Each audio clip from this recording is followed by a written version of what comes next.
Happy New Year, everybody. Good morning, good afternoon, good evening. And here we are doing yet another edition of Addiction. Got a minute? And it's Monday, January 7th, 2018. And 2019, I'm joined with my partner in arms, Miss Patricia Pike. Hello, Patty. How are you? Good morning, Howie. Well, it's been interesting. Technology's been getting in our way as we've been trying to muddle through the morning and getting things going. So I ask for forgiveness for all of you that have ever tried recording something. If the audio quality is not perfect, oh well. Oh well, that's the way it's going to be. Well, we're on the other side of 2019 now, baby. I'll tell you, here we are. All right, here we go. Yep, here we go is right. For those of you that do listen to the program, I want to thank you very much, and I am thrilled to tell you we've got some incredibly exciting news to share in the upcoming weeks and months. We are going to be migrating this audio podcast into a video. The video podcast is going to join the other side of Addiction Got a Minute, which is the local component that I produce here on Martha's Vineyard for the local community. And the reason why I'm so excited about it is when I initially started doing this, the idea was to think globally, act locally. I wanted to help my community. But because I got involved in doing interventions, and that was most certainly outside the realm of my neighborhood, I thought, wow, this is interesting. People really do need to learn about what it is that interventionists really do. And that's national, international, global. As a matter of fact, my meeting Patti and starting the two video and audio programs at the same time was just a God wink. It was just synchronicity. But since both of them are gaining interest, we're going to merge them. So Patti's been learning about video and audio technical stuff. Driving you crazy, isn't it? Yeah, it's actually pretty interesting for me because when it comes to, I'm a quick thinker and I want things to get fixed really quick. and I can't control the whole video and audio and sound and so I've got to figure it out. So I'm obsessing now in my mind about like how to figure this out on my own. So chances are by the time we get to Friday, which we have an amazing guest coming on Friday, I'm really excited about it. You know, we'll have this up and running correctly. So anyway, I'm glad to be here this morning in San Francisco. Just got back from Pacific Northwest after doing some work up there. That's a great segue, and I can't wait to see. Next time I see you, you'll have a whole studio. You'll have theatrical lights. You'll she already has the microphone and all that set up, and now the improved camera. So we look forward to that. So great segue, Patti. We were talking this morning, long before this program, about a particular intervention which was very complex. In my tenure of providing crisis intervention through our local emergency department, I was introduced to a whole wide variety of emotional and mental health issues. Many times the mental health issue trumped the substance issue. And the problem with that is it's incredibly difficult to segregate yourself from the elements involved in the mental health issue and then try to address the substance-related issue independently. It's virtually impossible. Then when you bring in family members, friends, employers, influential individuals who want to come and help the client, Patti, I'm telling you, there were times when the circus was in town. I mean, people would come into the ER and they would parade into the conference room. I'm sitting there with either a sister or a father or a mother, and then all of a sudden the best friend comes in, his girlfriend, then the employer comes in, and then the uncle, and I've got 7 people, and they're a wreck. Now, these 7 people are much like, I'll use the analogy of the grocery store line, the line of people in a grocery store. Everybody's got their story, and their stories are individual, very complex, and very different from one another. Squish them all together, put them into a conference room in the emergency department, and you've got a 3-ring circus. You've got the mother screaming, the father, the mother crying, the sister screaming, the father stoic, the uncle who's just manic, the employer who doesn't know why he's there, the girlfriend who's just furious because of all the things that have gone on. Anyway, my point being, you ran smack into something like that. Now, give us the setup for it. Well, I was sort of, I always find it really interesting because I always think, as I've kind of gone along in this field for the last 25 years, you always think, okay, this has got to be the worst kind of, situation that I've been in. And there's always more. Yeah. And that's one of the things that I've learned as an interventionist, because I do think that we are sort of warriors, we're sort of warriors, we're sort of angels, whatever you want to call it, but we are people that sort of interrupt a system that's been working dysfunctionally for a very, very long time. And I also was listening to some of your words, and the other thing. What is a complex intervention? What does that really mean? We use that word complex a lot, and in the field of professionalism.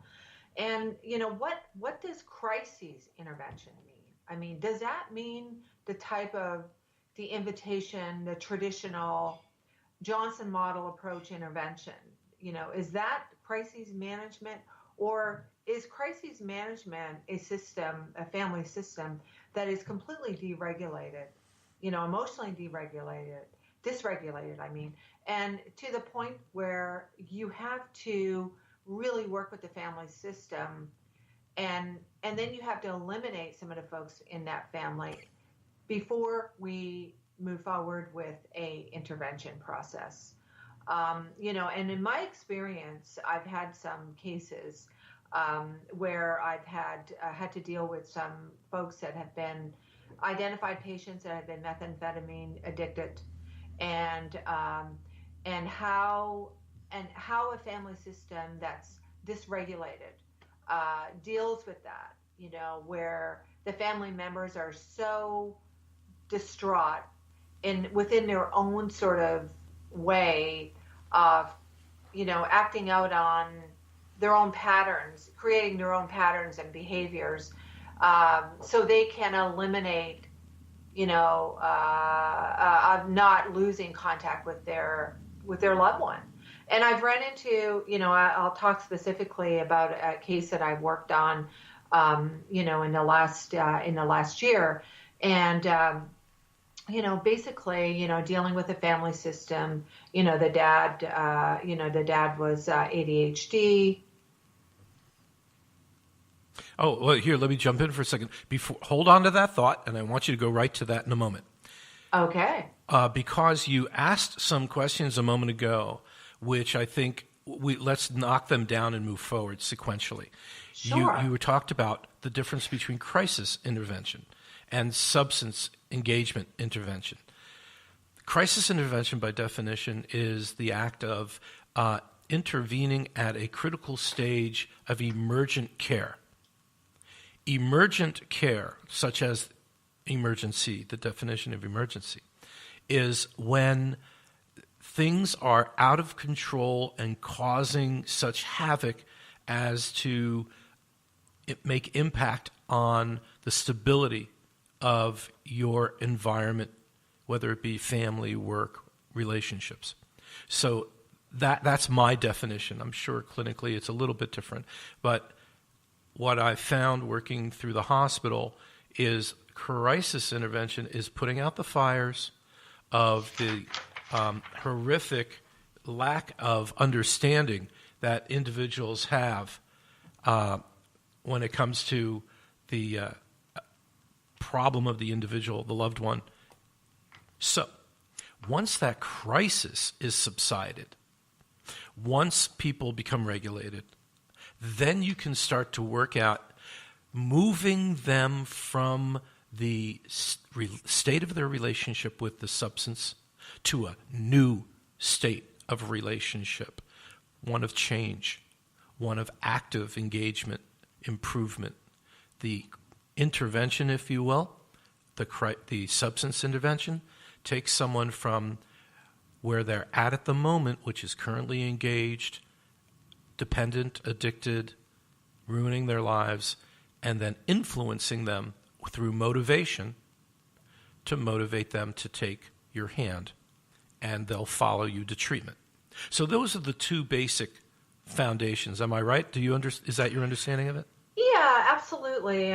But I think that, my experience in some of the cases that I've dealt with over the years, I kind of look at traditional interventions as a more sort of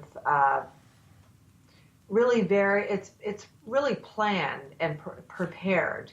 Oh, there's a great deal of preparation, sure. Yeah, there's a lot of preparation, and you're really working with that family system, whether you're going to facilitate a Johnson model surprise approach intervention or a family systemic invitation intervention.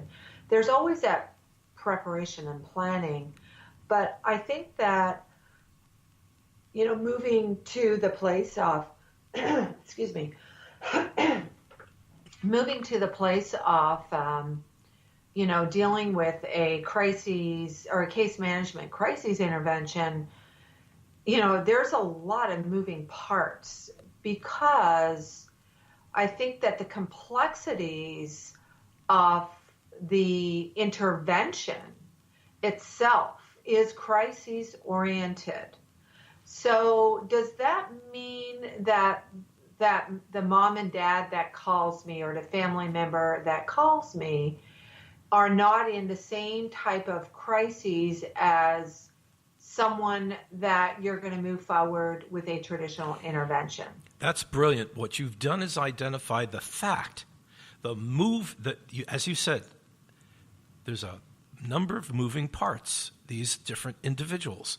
The crisis component to the performance that you are giving, or to the to what you're providing the client and the family. That's a piece of it. So you'll do crisis intervention with a mother who's screaming and absolutely out of control and has no way to grasp the importance of their being grounded, and so right. They're a runaway train. So your crisis intervention with this, in this case, the mother, is a very focused, individualized effort. So you'll engage the person, you'll help them grasp the control that they have, help them regain their control, stabilize the situation, get them re-engaged in the family relational component of it, get them back into the team. Now, you can go ahead with the rest of this program. Right.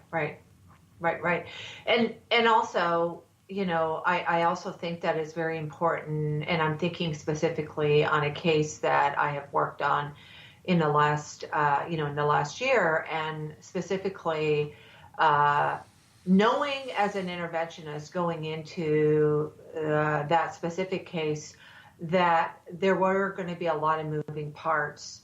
And because there was an interruption in a professional connection, with other forms of other professionals that have been involved in this one specific case, where there were police and there was ambulances and psych wards, and there was a lot of moving parts that really interrupted the process of the intervention. Moving in the direction of a traditional surprise approach intervention. And getting those kinds of calls from family members as like the cleanup, because you're trying to clean up, you're not just trying to address the crises that the family families are going through, and also to advocate for the untreated client that really is in desperate need to gain treatment, not just for substance abuse, but for mental health issues, trauma issues, because all of it is really surfaced as a result of, some of the information, gathered from this family system. And I'm trying to be as discreet as I can, but because it is very important that we keep all of our cases very confidential and our clients confidential, which is, what we follow as professionals under the HIPAA law in the United States, and obviously, and in Canada, just so you know, it's called the Privacy Act, but it's the same kind of ethics and ethical guidelines that we follow as professionals. So anyway, in saying all that, I want to go back to, dealing with a family system that is completely in a crisis situation. There's already been an interruption with another professional that has tried to somewhat intervene on this family with this patient, and it blew up, And so as an interventionist, getting brought into that kind of a scenario, and then you're dealing with someone that may have some methamphetamine, psychosis, episodes of irrational thinking and psychosis, and on and on and on. And, in this one specific case, I'm thinking about the family and looking at the family, looking at the desperation, but how they are also caught up into the cycle of drama, with that patient, because they are enabling the person to the level that the only reason why they are trying to connect with this person is to know that they're still alive, to know that they're still breathing, and buying drugs for that person, and enabling the situation only because they are so desperate. These are some of the cases that I have dealt with over the years. Anyways, I think that the complexities of all of those issues, as an interventionist, how do you deal with that? Right? Well, actually, that's literally the perfect point to make here. What is clear is you ran headfirst into the answer to the question, what happens if you don't do enough preparation? And one of the things in my training, thank you, Jeff and Deborah J., was how important doing the groundwork is. How important it is to identify which members of the loved one's world has the most influence, which ones are prone to be dysregulated, which ones will be loose cannons, runaway trains, saboteurs, right? And to craft or orchestrate. And I love the idea of the orchestra. Orchestrate what is going to happen. And you want to be like an attorney. You want to know all the answers. So when they give you an answer, you already have your solution to that. Or you want to know all the solutions, or however you want to phrase it. Well, my point being, it's really important that you get that work done, because if you haven't done it and you get shocked, surprised, one shock or surprise will get your attention. A second shock or surprise without the first one being addressed may distract you. The third shock or surprise may derail the focus of your intentions. And now you've got a real three-ring circus. And I'm telling you, it's hard to pay attention when you got the high wire, the lion, and the sword swallower all at the same time. So, yeah, I won't share the details of what you shared with me, except to say preparation will minimize the opportunity for these surprises. Not that you're going to do you will run into them, right?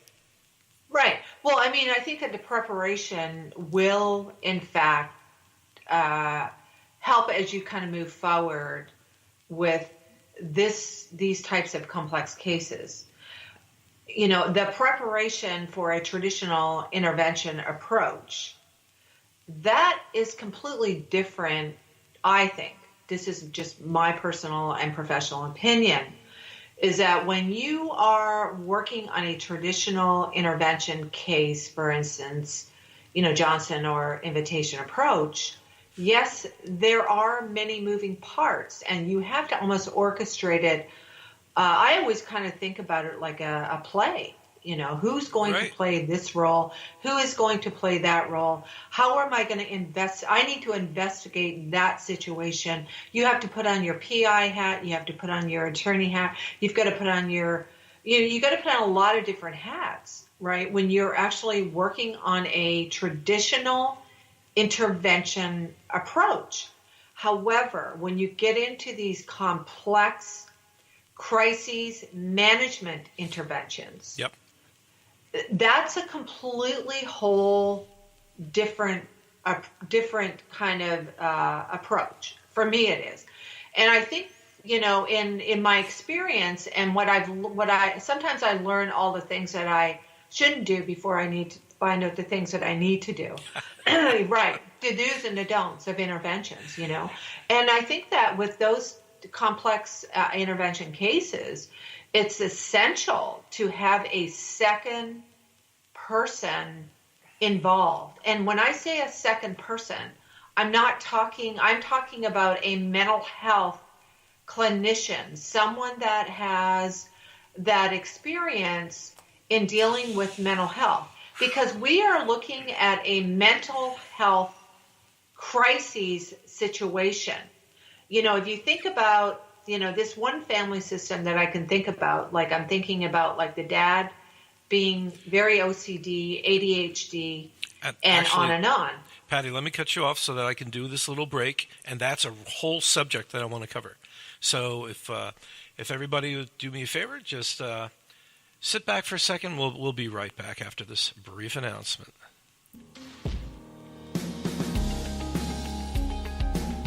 The views and opinions expressed on this show are of the hosts, the guests, and callers. They do not necessarily reflect the views of Addiction Got a Minute or the organizations associated with them.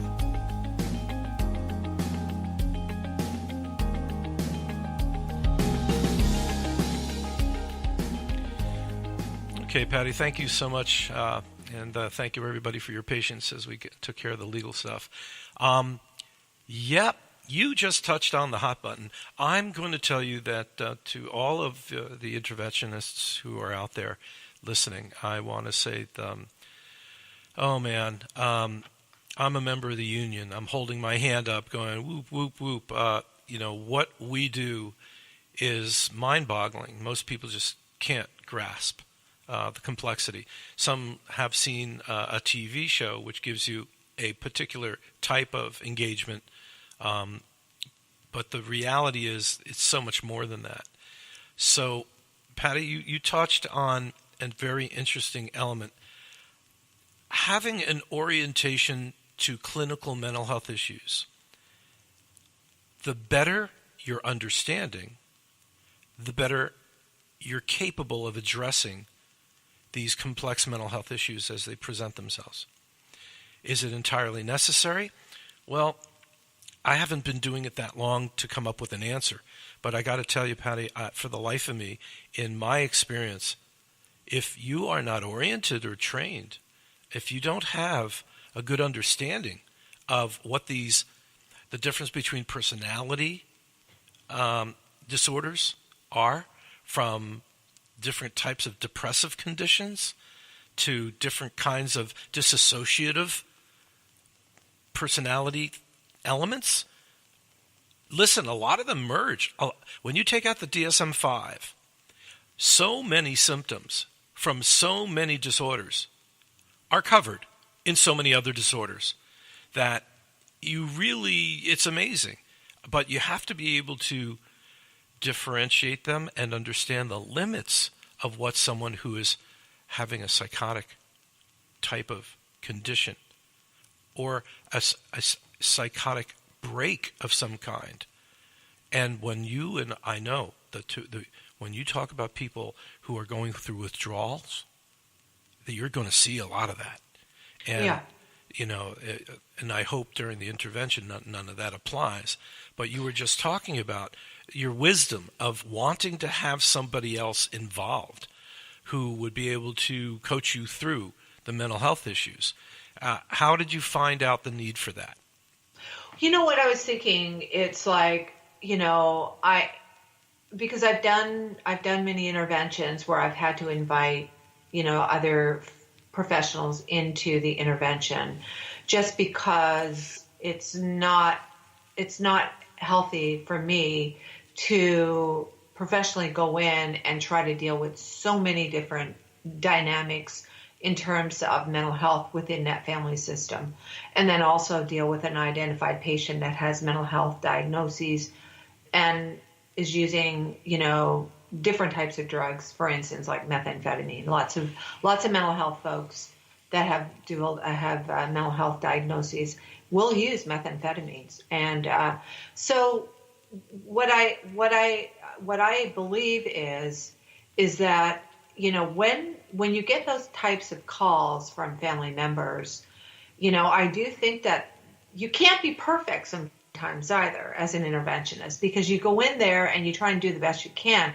But again, it does come back to having that preparation and doing that investigation and doing that assessment on the family as best you can.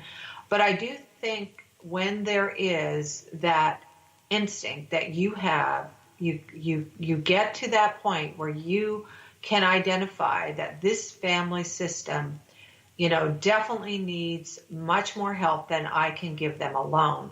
I do believe that's when you bring in a psychiatrist or you bring in a mental health clinician, and maybe two. You may have to bring in a psychiatrist and a mental health clinician, at the intervention in order to provide the services that you are signing up to provide for that family system. Because at the end of the day, when you are dealing with a crises management intervention, and trying to structure it like a invitation or a surprise approach intervention, it doesn't work that way. You can do all the preparation you want, but you are going to have so many moving parts that you need to have someone else to jump in, like a psychiatrist that's going to be dealing with a screaming individual, like a mental health clinician that is familiar with, with dealing with folks that have mental health diagnoses, that have seen folks that have been flipping out and on and on and on. So those are kind of my thoughts about, inviting other professionals into crisis interventions. Well, God bless you for having those resources. And I'm sure there are people sitting back and they're driving, listening to this, laughing their butts off, going, oh, yeah, right, I'm going to grab a shrink and just have the shrink at $400 an hour, spend how many hours to travel to do it, then to, maybe the hotel the night before. Whoa, we're talking about some operational expenses here. In the last two interventions I did, I sent people to non-rev facilities, non-revenue facilities. So we did not have any money. There was certainly no money for any accoutrements. But what did you use? I mean, so you've got, as a professional, someone that's worked in the field and have had a lot of experience of working in the field. You had to tap into the resources that you know intuitively to tap into. So what did you do? Because I already know what you did on this one, right? Well, yeah. You have to have a kit bag of resources, and you have to have lots of tricks with other support systems. If there are people that are going to be dysregulated or out of control, you should call on other support systems within your access. Like we were talking about having the police be staged for the wall of blue, if you will, just so that in this example that I'm sure you're referring to, when presented with the option, in this example, it was simple. Which car do you want to get into? My truck or that cruiser? So, but that was a result of my understanding the client's needs and their state of mind. Now, to answer your question directly, what did I do? It's a little unfair to answer it because I knew the client. And so that's really very, very different. So if I had not known the client, it may have been another outcome entirely. But the reality is, there are times when it is only going to be you. So what did I do? I did backflips for preparation. Backflips to get people to write the letters and to communicate with each other. I worked so hard for days before that to get the grandmother and the sisters and the influential people to talk to each other, to get the letters, the bottom line letters, the 7-point letters, which what I use, and create the team so we had a unified force. As the client, this was invitational, by the way, as the client was informed what was happening and he started to reach out to family members, they all knew what to say. We had already done the dry runs, the role plays, the rewrites on the letter. They had clearly determined what they were and were not willing to do or let happen. And so they individually, repeatedly, said the same message to the client, so that by the time I showed up, when he had reached out to, in this case, the sisters and the grandmother, they all said the same thing in their own voice. So when I showed up, I was just orchestrating. I wasn't all that in a bag of chips. I'm just here to go, look, we can help. Have you had enough? And at that point, this particular client, the one that we're referring to, said, yeah, I have. I've had enough. I'm ready to live my life. So isn't that our goal, though? Isn't that what you really want at the end of the day? You want to look the client in the eyes and have them look at your heart and see that you're there for them. And you're looking at their heart and going, the person who's helping to intervene, I'm not family. I'm not employer. I'm not friends. I'm just an orchestra leader. Hear the voices of everyone who loves you. Hear the voices of those who care, your friends and employers and whoever else is part of that team. And if you get them to listen, now we're getting somewhere. So anyway, I hope I didn't go too far off field. Yeah, no. I think it's great. I mean, you've got so much experience in dealing with many, my whole thing today has been about crises interventions versus traditional interventions of planning and just really preparing, and doing all the investigative work and doing the assessments and, really getting everyone on board to, move forward with this intervention process, right? Yes, but here, okay, let's talk about this. If you know that this is going to be a real shit show, and if this is going to be a surprise intervention, like the kind of thing you see on TV, what are the things that you want to make sure that you've done? Exactly. You want to bullet point them. Right. Well, that was kind of where I was going, so we know that if you're in an intervention case, you're working on a case, and you go through the process of planning and preparing, and you're actually facilitating the intervention, and the person either goes or doesn't go, and then all of a sudden someone may be unsafe and suicidal, and you're going to call 911 and the police, right? But how do you prepare for that before a crisis intervention, where it doesn't have to end up being a crisis? Because if you walk into a crisis, an intervention where there you can unturn everything, but if you're walking into a crisis situation, the family is still distraught.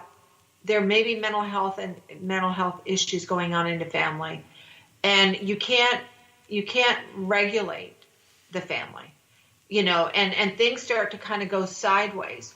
How do you, as an interventionist, prepare yourself before going into a crisis intervention? That's what my point is. Okay, and here's my advice. And I'll just finish with this. Without having those expensive doctors, without having those expensive second chair folks, let's say that, because we know all families cannot afford that. Some families can. And we also want to take the opportunity to utilize the resources that those families have by inviting those folks into an intervention. But for the families that don't have that, and you as an interventionist are showing up as a soul soldier, angel, whatever you want to call it, to try and orchestrate this situation, how can you pre-plan to deal with the crises? Excellent question, and here would be my recommendations. You need to pick an environment that you have control over the flow of traffic. You need to be in a comfortable space. It needs to have minimal distractions. Birds, animals, children, noises. If you can find a place, a space, a room, which is going to not add unnecessary distractions, that would be a very big deal. Separate people. Take the crowd apart. Have everybody in a staging area, but then talk to individuals one-on-one. You want to talk to them out of earshot of other people. You want to talk to them in a separate room. So you don't want people to jump in, redirect energy, challenge people, hurt feelings, anything like that. So when you take them one by one and you bring them back down to earth and you refocus the attention, keep your eyes on the prize, it's not all about you, it's about the loved one and things like that. Also, you empower them. As you talk to them, remind them of the power of their involvement, of the impact that they have, how precious and valuable and appreciated. So you're filling them with love and respect. You're encouraging them to stand tall, to allow their emotions to calm, that balloon of anxiety to deflate. You're building the team. It's you and me. It's you and me. Watch me. Watch my eyes. Watch my look. When you get anxious in there, look at me in the eyes and allow me to tell you whether you should continue with what you're saying or hold off, little hand signals. But I do this with everybody. Not that, I don't say, 1, 2, 3, red light or anything like that. It's just to coach them as they're doing it. So if you're in a quiet area, you're doing it individually. And now you're going to look and see who is more in control of the gang. Who is going to be the person most apt to lose it, to be histrionic, to be dramatic? Well, you'll want them far away from the loved one. You want them towards the rear and set back out of direct eye contact. Who's the person with the most impact, I'm searching for a different word, on the client? Whether it be grandma, the employer, or mom, you'll want them, very close to the person so they can look at them right in the eye within a foot or 2 or 3 and get that connection. And, in talking about placement, and another nod to Jeff and Deborah about where you want these people to sit strategically. It's really important. On the surface, we never think of this, but the underlying communication between the individuals is very powerful. And if you have placed people in these strategic areas, and you've also given them their deli ticket, who speaks when? So instead of people having at it and challenging questions and all of these cross communications, cross talks, no, one person at a time. They've rehearsed what they want to say. You have reread it and maybe rewritten it to exclude any damaging or hurtful statements. So that would be part of what I would do. Mm-hmm. Yeah, very good. Yeah, no, I heard everything you said, and I think it was amazing. And and what I got from that whole from what you shared was I also wrote down, because I always come from an attachment model perspective when I'm dealing with family systems. And, that to me is really trying to build that connection with the family, where families can really, we can look at it, we come from a group perspective, and each group member, feeds off the other group member, and, telling the truth in a group and, with everyone there in the room, helps the other individual to open up and talk about their own truth, which then in turn the group then starts to develop, internal resources as a group, together, that they can connect with each other. And I think that that's kind of always my perspective. And I've always been a big believer of process groups and really trying to keep that momentum going. However, when you are dealing with the crises intervention cases that I keep going back to, and the complexities of those crises intervention cases, I like the fact that you identified the individualized, client-centered approach. And because I can understand that if you have that much intensity and crises from each individual in a intervention process, it is very important to almost meet with that individual to try and help and assess that person, to help them sort of come to their own sort of identity and talk about what it is that's important for them. And you as a professional can assess that person, so you can figure out, how am I going to deal with this person and that person in a group setting? But also you want to be able to have some inclusion there as well. But the individualized approach, I think, in dealing with complex mental health interventions is really essential. And I realize that just from listening to you talk about, the intensity of, because that means a lot more work for the interventionist, it really means a lot more work. Now, there's a interventionist that used to live in the Bay Area, and her approach was invitation approach intervention, family systemic intervention or invitation approach interventions. And what she would do is that, and this is very systemic approach, intervention approach, I should say, where you bring all the family together and they are given an assessment. And each family member has an assessment and is filling out the assessment. And the interventionist / therapist will go over each of those assessments and, and then talk about that in a group setting.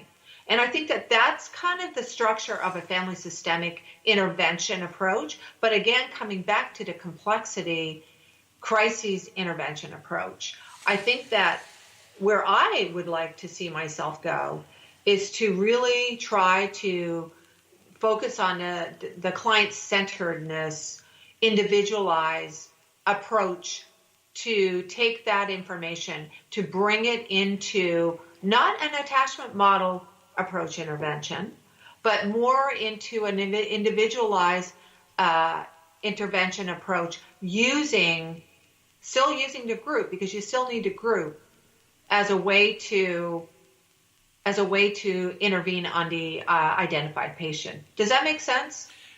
Yeah, it does. And I think what I hear from you, and forgive me if I throw a little bit of what we were talking about this morning, which prompted the subject matter of today's podcast.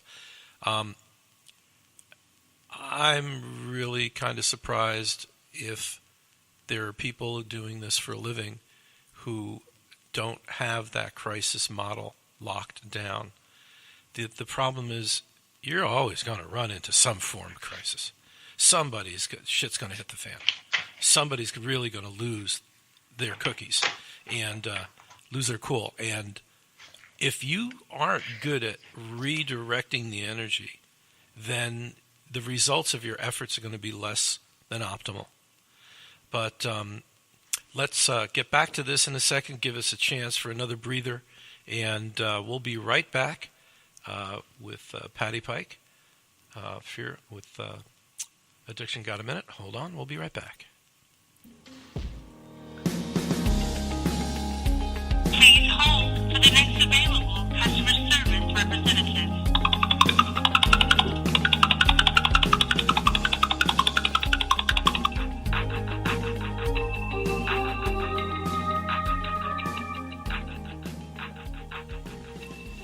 Yeah, for those of you that work with Blue Cross Blue Shield, you recognize that. Yeah, that's what. Hello, everybody over at Blue Cross. I'm a provider for them, and yep, every time you want to talk to support staff, you get that that knocking hold thing. Anyway, I'm here with my co-host Patti Pike. You're interventionist. I was going to say some complimentary term that skipped my mind. Connoisseur. You're in San Francisco today, is that right? Yeah, I am in San Francisco today. Mm-hmm. Yeah, she talk about dissociative personality disorders. Patty's also in BC. That's right. I never know. I never know who I'm talking to. A Canadian or an American? Well, you're actually talking to an American today, and but next week or the week after, you will be talking to me from Calgary, Alberta. So I got two things going on there. I've got the intervention training, the Can-Am intervention training in Calgary on January 25th to 27th, a 3-day intervention training. I'm happy to say that we're moving forward with that. It's the first one in Calgary, so I'm really excited about that. And also I have an intervention case in Calgary that I'm working on right now as well. So, yeah, it will be an interesting month for me, Howie. Oh, wonderful. How distracting. I can only... That's it. Yeah. I mean, trying to run a course, and I don't know about you, but... when I'm in system, when I'm in the process of it, my phone will ring at any time, 24/7. Yeah. And when that phone rings, you got to take it. So it's an interesting thing. So I will be actually facilitating doing my training and then moving forward with an intervention later. So doing it at the same time. That's the mark of a professional. You see, you've scheduled it in such a way that you can get your job done and then work on to the next ticket on the Yeah, absolutely. Well, getting back to crisis management, getting back to the philosophy of nipping away at the high energy, high emotional distress, high people invested in both the outcome of the patient, but more often than not, ulterior motives. A lot of times you'll find people coming in who can't wait to say, I told you so. Who can't wait to turn to the mother or the father and go, this is why we're divorced. Or some other. They'll throw this whole bucket of stinky stuff right into the mix. And then what do you do? Mm-hmm. Mm-hmm. Yeah. And I'm going to tell you, nothing. Mm-hmm. What? What do you mean? What do you mean nothing? You don't react to it. Mm-hmm. You react to them. Mm-hmm. Again, say, can I talk to you for a moment? Or, this is really important. I need to speak to you in the other room. Mm-hmm. Something that stops them in their track from continuing to throw little shitballs. No more monkeys throwing stuff. Let's go into the other room. And then you take great notes on what their issue is. Not that you're actually going to use it, not that you're going to use it in the rest of the intervention, but it shows the person you're talking to that you care and you're paying attention. I'm taking notes. You may not use a single word that you write down for anything for the rest of your life, but you've shown them you are listening. And it may be the first time they've been listened to in Lord knows how long. So when you've addressed their crisis, their mini drama, their little soap opera, and you've helped them, if you haven't solved their problem, but what you've done is allow them to view the landscape in a more comfortable way.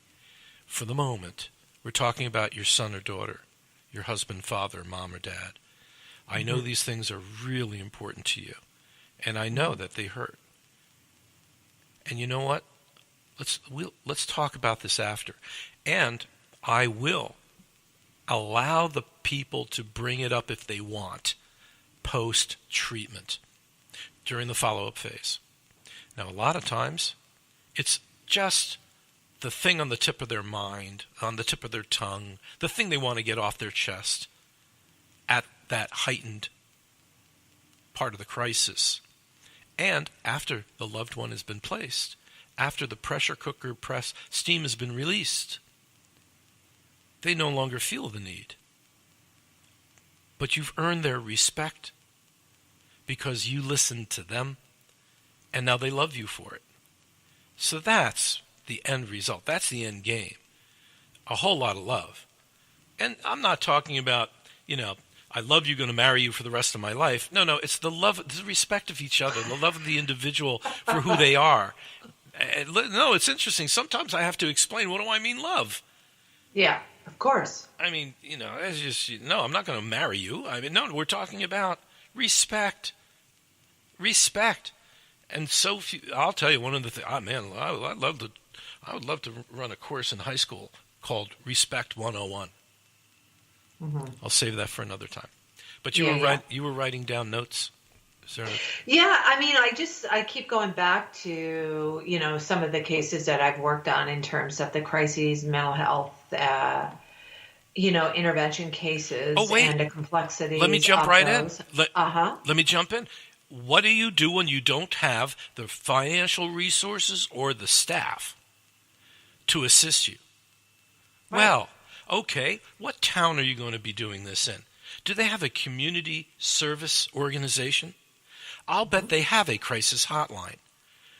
I'm going to call them long before I do this.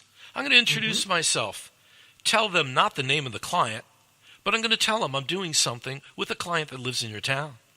And I'm going to describe the situation. And they may very well know who this person is. But without giving the name or any identifiable markings, let them come to their own conclusions. And you may find that they're going to cooperate with you because, oh, you're talking about Jimmy Joe. Oh, Lisa Lee. Oh, yeah. And you'll, of course, say, well, I can't say yes or no about that. But I can say that I really appreciate the fact that you have an idea of what I'm facing. I would like to have you at the ready. I would like to have you on the phone. I would like to have you familiar with. Because if I need that clinical guidance, if I need that psychiatric support, will your organization be there to help me during what is quite literally a crisis? And of course they'll say yes. So if you can bring them in, we talked about having the police at certain times. Well, how about a community support agency? Absolutely. Introduce yourself long before. I would absolutely do that. Hey, if you never call them again, wonderful. You didn't need them.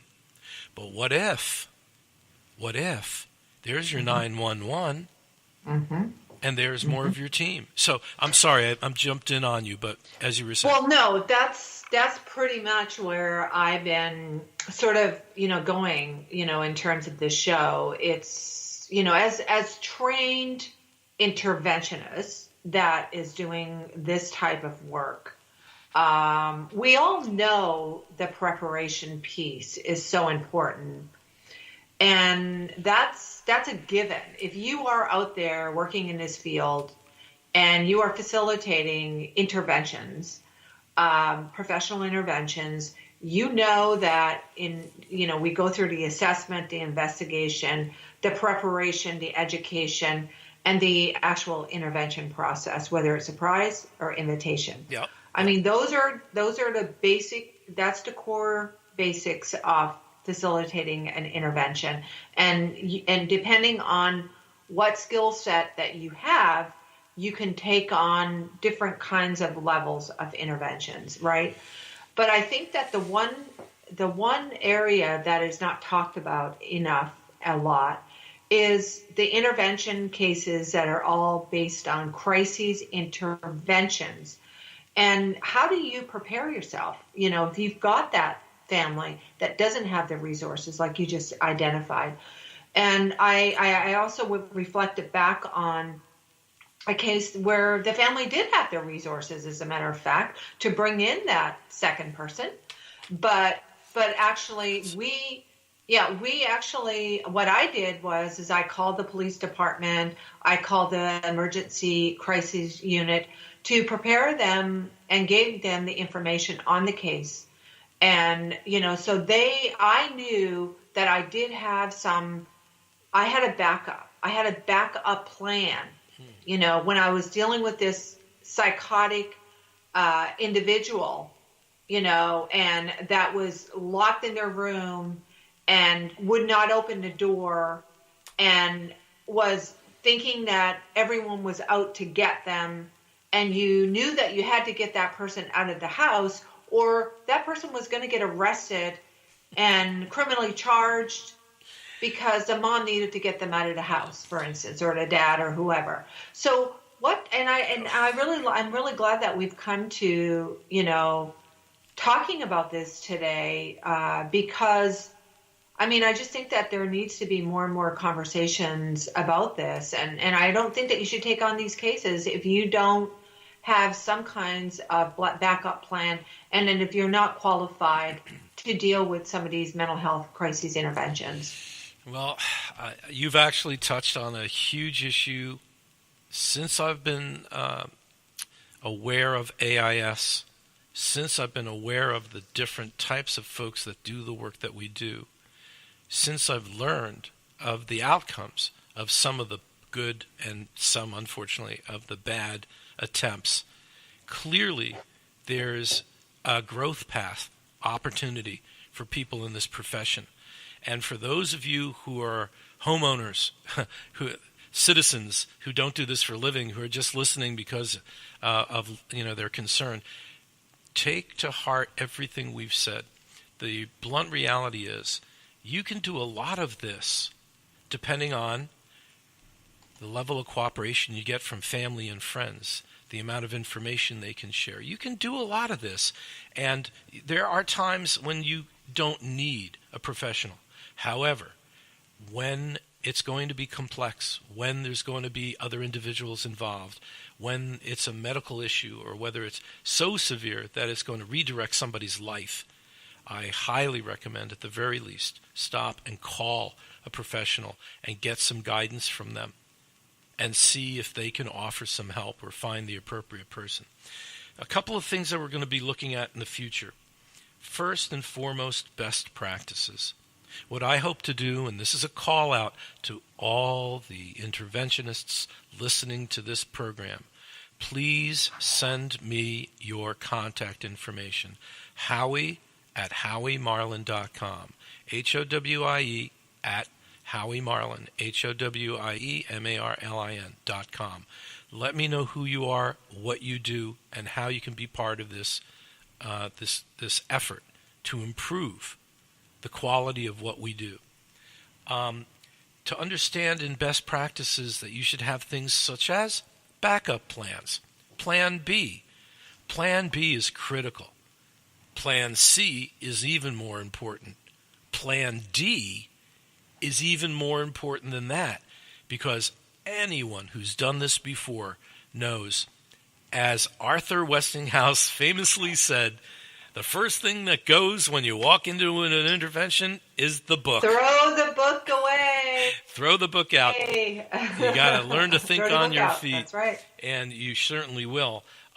Also, we will talk another time about dealing with psychosis. And I'll leave you with the thought, Robin Williams was in a number of movies where he worked with people with very highly dysregulated situations and how he would jump into their state of mind. Now, Robin, being the person that he is, was able to actually do this on film, on camera, unscripted. But there's a certain talent to this, talking to somebody who does believe everybody's out to get him, to which you turn to them and say, you know what, you're right. They are out to get you. You're absolutely, what do you mean you're right? I go, well, they are. Those people, the police, they're out to get you. You're absolutely, but not me, not your mother. And anyway, we'll talk more about that later. But so we'll talk about that and many other things. Patti, anybody, any last parting comments? Let's see. I'm really excited about the podcast on Friday. And do tell what's going on. Yeah, I mean, Tell I people. think that Dr. Howard Kornfeld is going to be on our show on Friday, and we're going to be doing a video podcast, hopefully, for the first time. And I'm excited to kind of launch with Howie and learn more with this whole technology piece and audio and sound. And so I'm kind of plugging along with that. So anyway, Yes, I'm really excited to have Dr. Kornfeld on. He's a wonderful, great professional in the Bay Area. I look forward to meeting him. And how can people get in touch with you, Patti? You can reach me at www.canam, interventions, interventions.com. And you can reach me by telephone at 415-827-3725. You're available on Facebook? I have a Facebook page, Twitter page, Instagram. I'm all connected with the social media. Well, LinkedIn. Damn. Unfortunately, just go to howiemarlin.com if you're interested in anything I do. Patti, of course, stick around after we shut the show down. I got a few things to share with you. But yeah, folks, we're going to be merging into a video cast, and hopefully we'll be seeing you on the other side. So until then, on behalf of Patti Pike, I'm Howie Marlin. So, yeah, we'll see what happens here. I've got a saying that describes my efforts. The best I can do is the best I can do, and I will. This brings us to the end of another episode of Addiction. Got a minute? I wish you warm breezes and clear sailing. Till next time, I'm Howie Marlin.